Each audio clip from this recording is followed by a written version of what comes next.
కేంద్రం ముందస్తు చర్యలు తీసుకుంది అని చెప్పడం అయితే జరుగుతుంది. ఇక మెగా కోడలపై ఆన్లైన్ వేధింపులు. సోషల్ మీడియాలో అసభ్యకర వ్యాఖ్యలు చేస్తూ తమ పరువుకు భంగం కలిగించేలా ఆన్లైన్ వేధింపులకు పాల్పడుతున్నారని ఆరోపిస్తూ సినీ నటి లావణ్య త్రిపాఠి సైబర్ క్రైమ్ పోలీసులను ఆశ్రయించారు. ఈ మేరకు హైదరాబాద్ సైబర్ క్రైమ్ పోలీస్ స్టేషన్లో ఫిర్యాదు చేశారు. దీంతో పోలీసులు ఐటీ చట్టం సెక్షన్ 67తో పాటు భారత న్యాయ సంహిత 78, 79 కేసు నమోదు చేసి దర్యాప్తు ప్రారంభించారు.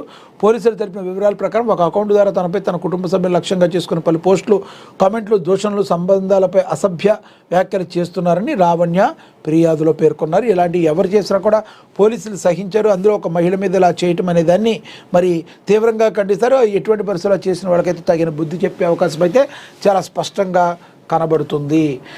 ఇక ఖమ్మం వెలుగుమట్ల బాధితులకు ఇంటి పట్టాలు, ఇందిరమ్మ ఇళ్ళు, 412 మంది గుర్తింపులు, 750 నివాసాలు కూల్చేసిన అధికారులు. నిజమైన అర్హులకు అన్యాయం జరిగిందంటూ బాధితుల ఆవేదన. ఖమ్మం జిల్లా కేంద్రంలోని వెలుగుమట్ల భూదాన్ భూమి నిర్వాసితులు సమస్య పరిష్కార దిశగా ప్రభుత్వం చర్యలు ప్రారంభించింది. వారికి ఇళ్ల స్థలాలు ఇచ్చేందుకు ఏర్పాటు చేసిన మొత్తంగా 750 నివాసాలు కూల్చివేయగా సమగ్ర విచారణ జరిపి 412 మంది అర్హులుగా తీర్చారు.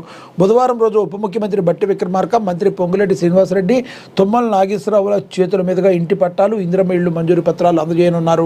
అందుకోసం మంగళవారం సాయంత్రం ఖమ్మం కలెక్టర్ కార్యాలయంలో టోకెన్లు పంపిణీ చేశారు. ఎక్కడ భూములు ఇస్తారనే సమాచారం అధికారులు ఇంకా ఇవ్వలేదు. అయితే చాలామంది బాధితులు టోకెన్లు తమకు ఇవ్వలేదని, నిజమైన అర్హులకు అన్యాయం చేశారని కొందరు కన్నీటి పర్యంతమయ్యారు. అదనపు కలెక్టర్ టోకెన్లు రాని గుడిసెవాసుల నుంచి దరఖాస్తులు స్వీకరించారు. మళ్లీ దర్యాప్తు చేసి అర్హులైన వారికి ఇళ్ల స్థలాలు ఇస్తామని హామీ ఇచ్చారు. కాగా పట్టాల కోసం టోకెన్లు తీసుకున్న వారు ఆనందం వ్యక్తం చేస్తుండగా, టోకెన్లు రాని వారి మాత్రం తీవ్ర ఆవేదన అయితే వ్యక్తం చేస్తున్నారు. మరి ఏ ప్రభుత్వం అయినా కూడా ముందుగానే ఆ టోకెన్లు ఇచ్చి మరి ఈ ప్రభుత్వం కూడా ముందుగానే చేస్తుంటే ఇంత ప్రాబ్లం అయ్యుండేది కాదు. ఓవరాల్గా మరి ఇది ఎంతవరకు పెడుతుంది ఏంటి, మిగతా వారికి కూడా రావాలని చెప్పి అందరూ కూడా కోరుకుంటున్న పరిస్థితే మనం గమనించవచ్చు.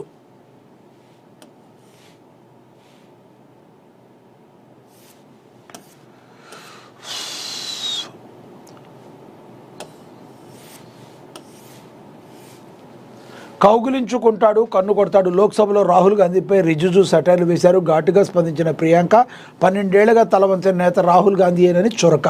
లోక్సభ స్పీకర్ ఓం బిర్లాపై ప్రతిపక్షాలు ప్రవేశపెట్టిన అవిశ్వాస తీర్మానంపై చర్చ సందర్భంగా మంగళవారం సభలో మాటల యుద్ధం ముగిసింది. రాహుల్ గాంధీ గతంలో ప్రధాని మోడీని కౌగిలించుకుని ఆ తర్వాత కనుసాగ చేసిన ఉదంతాన్ని పార్లమెంటరీ వ్యవహారాల మంత్రి కిరణ్ రిజిజు గుర్తు చేస్తూ ఎద్దేవా చేశారు. ప్రతిపక్ష నేత రాహుల్ గాంధీకి పార్లమెంట్ పట్ల సీరియస్నెస్ లేదని కిరణ్ రిజిజు అయితే చెప్పుకొచ్చారు.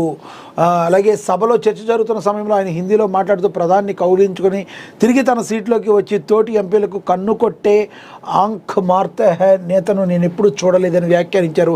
అయితే రిజిజు ఈ వ్యాఖ్యలు చేసే సమయంలో అటు రాహుల్ గాంధీ కానీ ఇటు ప్రధాని మోడీ కానీ సభలో లేరు. 2018లో జరిగిన అవిశ్వాస తీర్మాన సమయంలో రాహుల్ గాంధీ నాటకీయంగా ప్రధాని మోడీ దగ్గరికి వెళ్ళి కౌగిలించుకొని ఆ తర్వాత తన స్థానంలో కూర్చుని కన్నుకొట్టారు. నాటి ఘటన రిజిజు ఇప్పుడు మరోసారి ప్రస్తావించగా అప్పట్లో బీజేపీ దీన్ని పిల్ల చేష్టగా అభివర్ణించింది.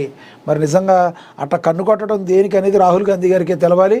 రిజిజు ప్రసంగం ముగిసిన వెంటనే రాహుల్ సోదరి ఎంపీ ప్రియాంక గాంధీ వద్రా ఘాటుగా స్పందించారు. గత 12 ఏళ్లుగా తలవంచిన ఏకైక నాయకుడు రాహుల్ గాంధీ మాత్రమే, అందుకే ఆయన ఏం చెప్పినా మీరు జీర్ణించుకోలేకపోతున్నారన్నారు, చురకలంటించారు. మరోవైపు రిజిజు తన ప్రసంగంలో మాజీ ప్రధాని జవహర్లాల్ నెహ్రూను ప్రస్తావించడానికి కూడా ప్రియాంక తప్పుపట్టారు. సాధారణంగా నెహ్రూను తిట్టిపోసే వీరు ఇప్పుడు అప్పటి స్పీకర్ జీవి మావలంకర్ను సమర్థిస్తూ నెహ్రూ చేసిన ప్రసంగాన్ని మెచ్చుకుంటున్నారు. ఇది చూస్తుంటే నాకు నవ్వు వస్తుందని ఆమె చెప్పడం అయితే జరిగింది. ఏదేమైనప్పటికీ ఆ సభలో అప్పుడు మోడీ కానీ రాహుల్ గాంధీ కానీ లేరని కూడా మనకి తెలుస్తుంది.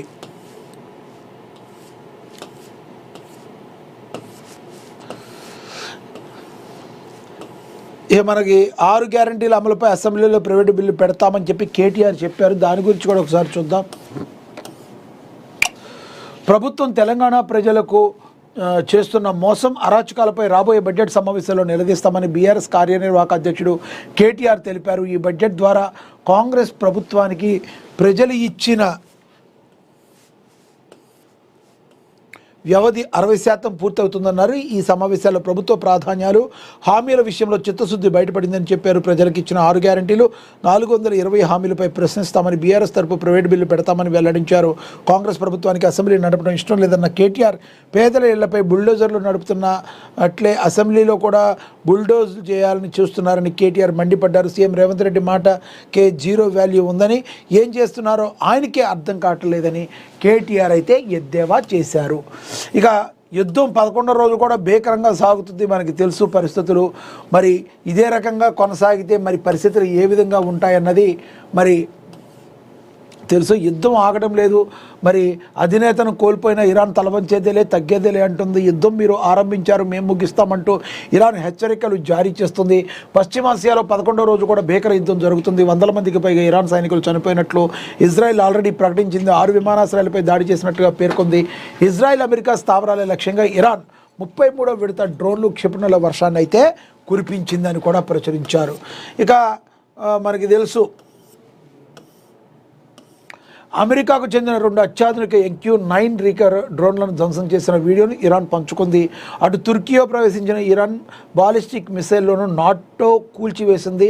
బహ్రెయిన్లో ఇరాన్ భారీ డ్రోన్ దాడి చేసింది. బాంబు పేలుళ్లతో టెహ్రాన్ దద్దరిల్లగా ఇజ్రాయిల్, సౌదీ, కువైట్లపై ఇరాన్ ప్రతి దాడి చేసింది. దీర్ఘకాలిక యుద్ధానికి ఇరాన్ సిద్ధమని ప్రకటించింది. మరి యుద్ధంగా ఇది ఆగపోతే మాత్రం ప్రపంచవ్యాప్తంగా కూడా చాలా ప్రాబ్లమ్స్ వచ్చే అవకాశం చాలా స్పష్టంగా కనబడుతుంది. ఆ మంత్రికి మహిళలంటే పిచ్చి, 5,000 మందితో అఫైర్, సంచలన ఆరోపణలు. కేరళ రాజకీయాలు హాట్గా మారాయి. కేరళ రవాణా శాఖ మంత్రి కేబీ గణేష్ కుమార్ను తాను 5,000 మంది మహిళలతో ప్రేమాయణం జరిపానని ఇటీవల చేసిన వ్యాఖ్యలు రాష్ట్రంలో ప్రకంపనలు సృష్టించాయి. అతనిపై కఠిన చర్యలు తీసుకోవాలని రాష్ట్ర వ్యాప్తంగా నిరసనలు వెల్లువెత్తుతున్నాయి. ఈ నేపథ్యంలో కేరళలోని ఎస్ఎన్డిపి జనరల్ సెక్రటరీ వెళ్లపల్లి నటేశన్ మంత్రి కేబీ గణేష్ కుమార్పై సంచలన ఆరోపణలు చేశారు. మంత్రి కేబీ గణేష్ కుమార్కు మహిళలు గోల్డ్ అంటే పిచ్చి, అతడు కామాంధుడు, అతడు ఎప్పుడూ కూడా చీప్ మేనర్లో మాట్లాడతాడు. వెంటనే పినరయి విజయన్ అతనిపై చర్యలు తీసుకోవాలి. మంత్రిగా ఉన్నవాళ్ళు ఎవరైనా తాను 5,000 మందితో మహిళలతో ఎఫ్ఐఆర్ పెట్టుకున్నానని ఎవడన్నా మాట్లాడతాడా? ఇలాంటి వారు క్యాబినెట్కు మచ్చ, తక్షణమే గణేష్ కుమార్పై చర్యలు తీసుకోవాలని సీఎం పినరయి విజయన్ను డిమాండ్ చేస్తున్నా అని చెప్పి ఎస్ఎన్డిపి జనరల్ సెక్రటరీ వెళ్లపల్లి నటేశన్ భగ్గుమన్నారు. మరి ఎవరైనా అట్లా మాట్లాడతారా? అతనికి ఇదొక పిచ్చిలాగా ఉందని చెప్పి మాట్లాడటం అయితే జరిగింది. ఇక పాయల్ శంకర్వి చిల్లర రాజకీయాలు బండారి సతీష్ తెలిపారు. ఆదిలాబాద్ ఎమ్మెల్యే పాయల్ శంకర్వి చిల్లర రాజకీయాలు మానుకోవాలని ఆదిలాబాద్ మున్సిపల్ చైర్పర్సన్ భర్త మాజీ కౌన్సిలర్ బండారి సతీష్ హితవు పలికారు.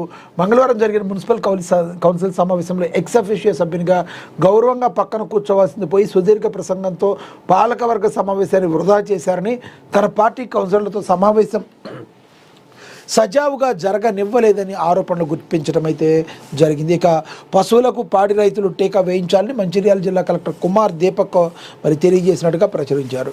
ఇక అదేవిధంగా సిసి రోడ్డు పనులకు కంది శ్రీనివాసరెడ్డి భూమి